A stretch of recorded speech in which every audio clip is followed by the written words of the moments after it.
The new dark thriller novel by Eric Shapiro. Dennis Fordham has it all: the wife, the kids, the established small business, and yet he's slipping. Something's changing in his mindset.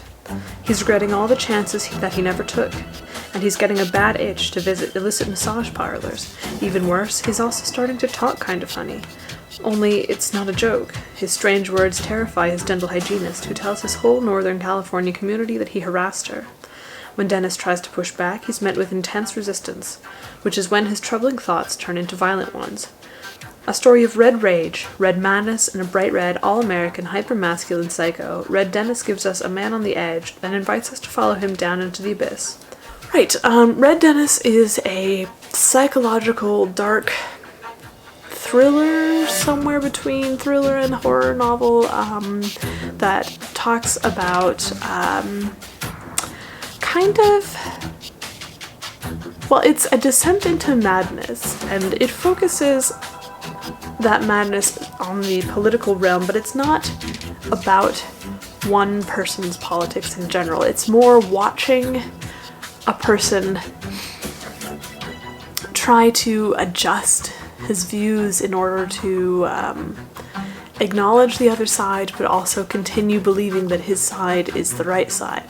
And wow, okay, so there's a lot going on in this book. First off, we have the beginning. Dennis is about to run for city council. He wants to become political. He was upset at the last election, and he's trying to, let's step into the system and fix things a bit. And once he's there, he meets a female coworker, and he starts to be very interested in her. And then he tries to take out those feelings on a non-participating party, so he's not in trouble with his wife or with his colleague, and things kind of go downhill from there.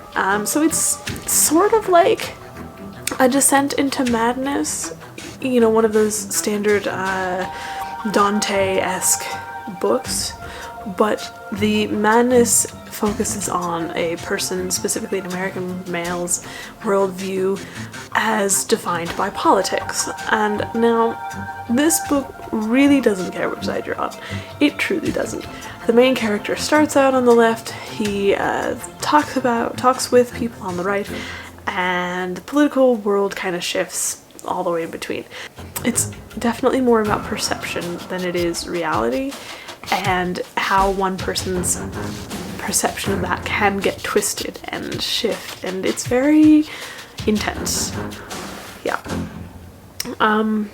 This book focuses a lot on the Me Too movement and on how people define straight white male as usually involving sex and sexual predators and that sort of a thing, and it deals with a lot of societal issues that are again being brought up this time around. Note, this is being filmed before the results of the election, so I cannot comment on what has happened yesterday at the time of release. Beside the point, my politics are completely irrelevant to this book. I have to say, this book is very well thought out and very well explored in the way that here's how one side thinks, here's how the other side thinks, here's how this side could take this side and twist it, here's how this side could take this side and twist it. And it's very, very well thought out. It's also very disturbing to read. Just the way that the twisting is done is almost completely logical. There are a few jumps that require an extra less than logical movement, but it's very intentional. I mean, I guess that's kind of the whole point behind a dark psychological thriller type novel. Yeah. I mean, as far as the characters go, I can't say that I like the main character. He's not meant to be likable. He's not meant to be someone that you're rooting for. He's more like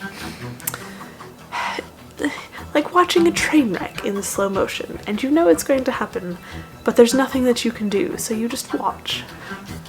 This book is definitely not meant for younger audiences. It is meant for the discerning reader because there is a good deal of sex and violence and cursing and all of those things in there, as well as the whole political thing, which, as I'm sure you know, can be very polarizing. Doesn't matter which side you're on. I can't say that it was a book that I liked, but it was definitely a book that was deliberate in what it was trying to do, and it achieved that goal in a very well-written manner. This book knows what it's about, and I cannot fault it for that. My main critique for this piece is, well, there are a couple of parts where the main character leaps from situation X to situation Y, and there seems to be no real connection between those two. And I can't tell if that's just the way that my brain is thinking, because there definitely could be a connection, I'm just not seeing it, or if there was something left out of the story. And these are very, very minor situations. It's connecting his childhood friend and a situation that happens there, but I can't tell you about because spoilers, to modern situation with mindset and loss of, well, not quite innocence, but loss of youth and prowess and whatnot. And there's just enough of a disconnect between those two events and the way that Dennis has purported to think up to that point that I might have missed it.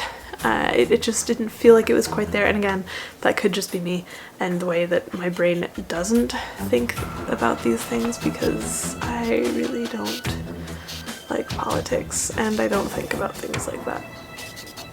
So that's my major critique for this book, is there are just one or two small instances where the logical descent into madness doesn't quite follow all the way through, and again, that could be intentional.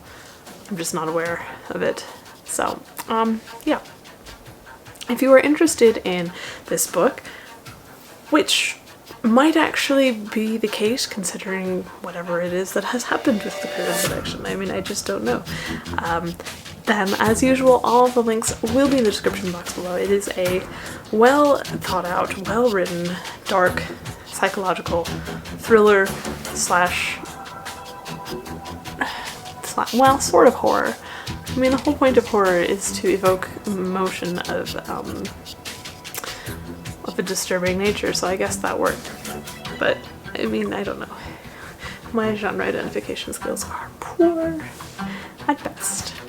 Anyways, links in the description box below. You can find my links there too, and I shall leave you to it. Have a fantastic day, and don't cause too much trouble. Bye.